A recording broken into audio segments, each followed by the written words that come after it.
सांस लेंगे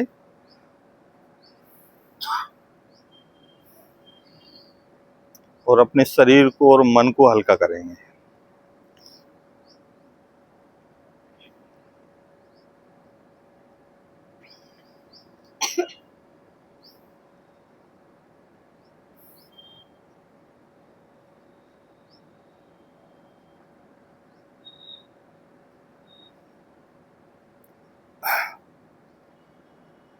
महाकारुणिक तथागत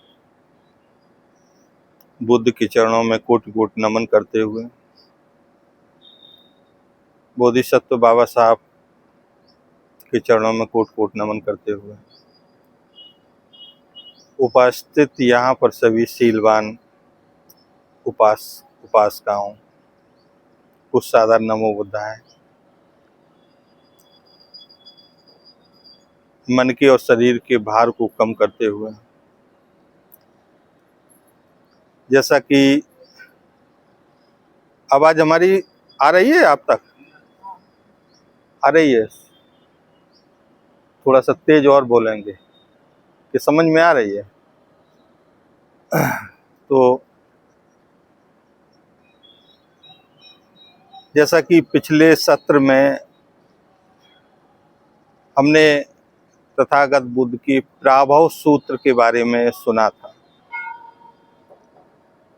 जिसमें पराभव सूत्र में तथागत बुद्ध ने मनुष्य के जीवन के पतन के 12 कारण बताए थे। आज उसके आगे तथागत की एक छोटी सी देशना का हम अमृत पान करेंगे। छोटी सी देशना तथागत ने गृहस्थ लोगों को दी है और उसका विषय ये है कि हम सुखी कैसे रहें। बहुत ही अच्छा विषय है। पूरे ध्यान से, पूरे मन से बात को सुनेंगे और अपने जीवन में उतारेंगे तो ये देशना का लाभ, खूब लाभ होगा। एक बार का समय था, तथागत बुद्ध ध्यान मुद्रा में सुबह के समय सूर्य का प्रकाश धीरे धीरे बढ़ रहा था। पक्षियों की चहचहाहट की आवाज से पूरा वातावरण गुंजायमान था। तभी कुछ श्रवण और कुछ गृहस्थ लोग तथागत के पास में आते और तथागत को प्रणाम करके एक ओर बैठ जाते।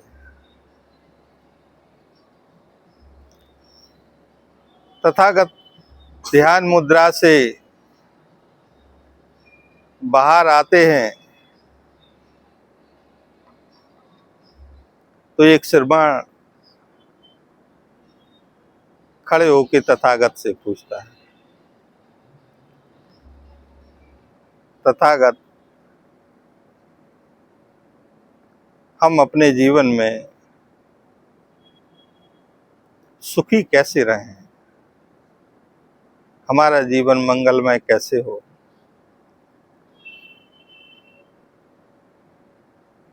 इसके बारे में कृपा करके हमें धम्म देशना दें। देखिए, तथागत बुद्ध ने जितने भी धम्म देशनाएं दी हैं, लोगों के प्रश्नों को पूछा गया है उनसे, उस कारण को पूछा गया है। तथागत ने उस कारण का बाखूबी विस्तार से जवाब दिया है। जितनी बातें हुई हैं वो सब पूछी हुई बातें हैं लोगों के द्वारा। तो ये बात भी पूछी गई तथागत से कि तथागत, हम लोग अपने जीवन में सुखी कैसे रह सकते हैं, तो इसके बारे में हमें देशना दीजिए। तथागत बड़ा ही सहज भाव से, करुणामयी वाणी से, मधुर वाणी से उन लोगों को बताते हैं, जिसका जिक्र आज उनकी देशना का जिक्र आप लोगों के मध्य करने जा रहे हैं। उसका हम और आप भी खूब लाभ लेंगे, क्योंकि तथागत की वाणी ही हमारे जीवन में उनके बताए हुए मार्ग पर चल करके हम अपने जीवन को खूब मंगलकारी बनाते हैं और सुखी जीवन जीते हैं। जब भी हम इस मार्ग से भटकते हैं तो दुख को आमंत्रण देते हैं, और हम जाने अनजाने में दुख को आमंत्रण देते हैं और अपने जीवन में दुखी हो जाते हैं। तो इस प्रश्न के जवाब में तथागत बड़ा मधुर वाणी में कहते हैं कि मनुष्य दो अतियों से गुजरता है, और ये दोनों अतियां ही दुख का कारण है।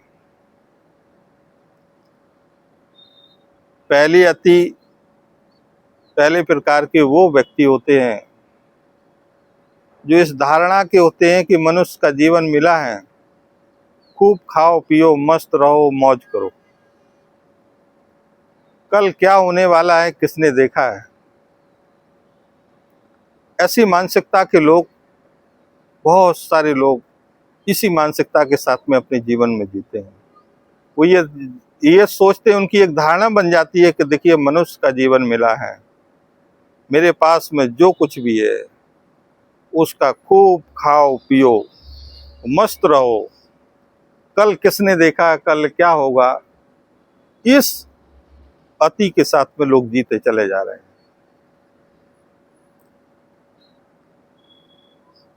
लेकिन ये भी प्रकार के लोग सुखी नहीं है। दूसरे प्रकार के, दूसरी अति उन्होंने बताया कि दूसरे प्रकार के वो लोग हैं जो लोग ये कामना करते हैं कि हम जितना शरीर को कष्ट देंगे आने वाले समय में उतना ही हमको सुख मिलेगा, और वो अपने आप को काया कलेश के साथ में जीते हैं। खूब कभी भोजन को त्याग करके जीते हैं, कोई किसी भौतिक वस्तु को त्याग करके जीते हैं, कोई किसी वस्त्र आदि को त्याग करके जीते हैं, कोई जूता चप्पल को पहन त्याग करके जीते हैं, और ये सोचते हैं कि खूब काया कलेश करेंगे तो आने वाला समय हमारा सुखमय होगा। ये दोनों अतियों के लोग दुख का आमंत्रण देते हैं, और दोनों अतियों के लोग ही सुखी नहीं रहते हैं, और ये भ्रम में रहते हैं, ऊपर ऊपर छिल के रहते हैं और यथार्थ तक नहीं पहुंचते हैं, और दोनों ही रास्ते दुख की ओर ले जाते हैं। तब तथागत कहते हैं कि देखिए व्यक्ति सुख के साधनों को जुटा करके सुख देखता है। एक तरीके से जैसे व्यक्ति को गर्मी लगती है तो पंखा लाता है, यदि सर्दी लगती है तो वो कपड़े लाता है, और वो व्यक्ति इन साधनों में सुख को खोजता है। तो वो व्यक्ति भी मार्ग विचलित है, और वो व्यक्ति भी सुख के मार्ग पर नहीं है। तब तथागत बताते हैं आगे कि सुखी व्यक्ति जो ऊपर ऊपर छिलकों में पड़ा रहता है, और जो है ऊपर ऊपर की भावनाओं में जो है छोटे छोटे आयामों से सुख खोजता है, वो व्यक्ति सुख के मार्ग पर नहीं होता है।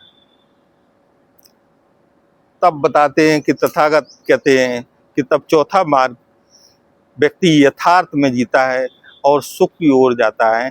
उसके चार कारण बताए हम लोग। चार कारण में पहला कारण है व्यक्ति का मंगल विचार,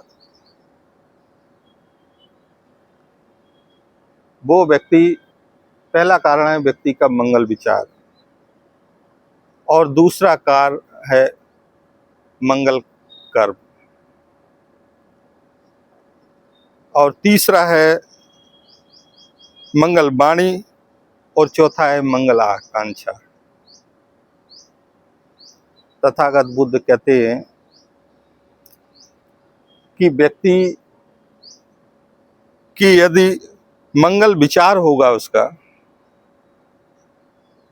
यदि उसका मंगल विचार होगा तो उस व्यक्ति की वाणी भी मंगल होगी, और उस व्यक्ति की वाणी मंगल होगी तो उसका कर्म भी मंगल होगा, और कर्म यदि उसका मंगल होगा तो मंगल उसकी आकांक्षा होगी, और यदि ऐसा व्यक्ति होता है तो उस व्यक्ति वो सुख को आमंत्रण देता है और सुख के मार्ग पर प्रशस्त होता है। उदाहरण के तौर पर इसको और थोड़ी सी गहनता से समझेंगे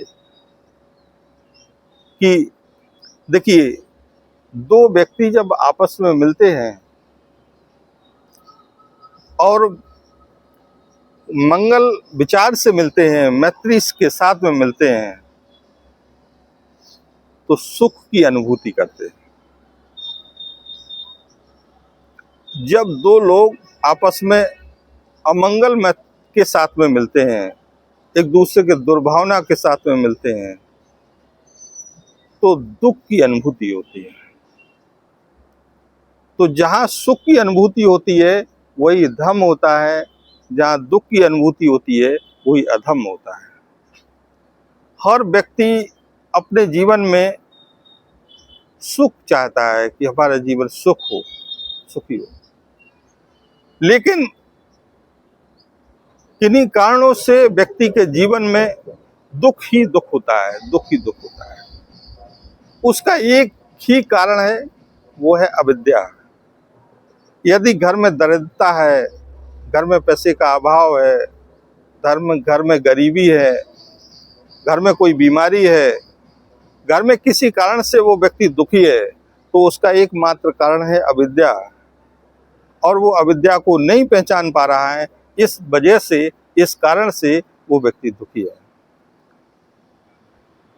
तब तथागत ने ये 4 कारण बताए हैं कि यदि 4 कारण में दोनों अतियों से बाहर निकलता है, वो व्यक्ति दोनों अतियों से निकलता है, तब वो व्यक्ति इन 4 कारणों पर विचार करता है और ये 4 कारणों को धारण करता है, तो उसके जीवन में सुख आता है।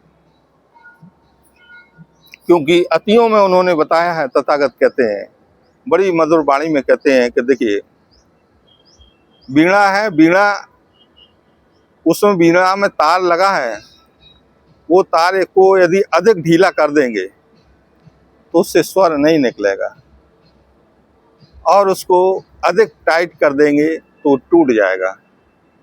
तो उसको मध्यम में एक ऐसे जगह सदी हुई अंगुलियों से उसका प्रयोग करेंगे, तभी उसमें संगीत उभरेगा। यही हमारे जीवन की सच्चाई है। व्यक्ति इन 4 भावनाओं को ध्यान करके जीता है, 4 भावनाओं को अपनाता है, तो व्यक्ति के सुख को आमंत्रण देता है। और इन 4 भावनाओं व्यक्ति के अंदर कैसे आती हैं, तथागत आगे बताते हैं कि ये चारों भावनाओं व्यक्ति के अंदर तभी आती हैं जब व्यक्ति धम्म के 3 पायदानों को स्मरण करके आगे बढ़ता है: दान और शील और स्वयं का संयम। तभी इन 4 भावनाओं की व्यक्ति रक्षा कर सकता है और 4 भावनाओं में व्यक्ति जी सकता है और अपने सुख को आमंत्रित कर सकता है। उसका जीवन हमेशा मंगलकारी होगा, उसका जीवन हमेशा सुखी होगा। कैसे? उदाहरण से समझते हैं। पहला तथागत ने बताया दान, दूसरा बताया शील और तीसरा बताया स्वयं का संयम। देखिए, आपके अंदर यदि दान की भावना है दान की भावना कब होती है? जब व्यक्ति के मन में करुणा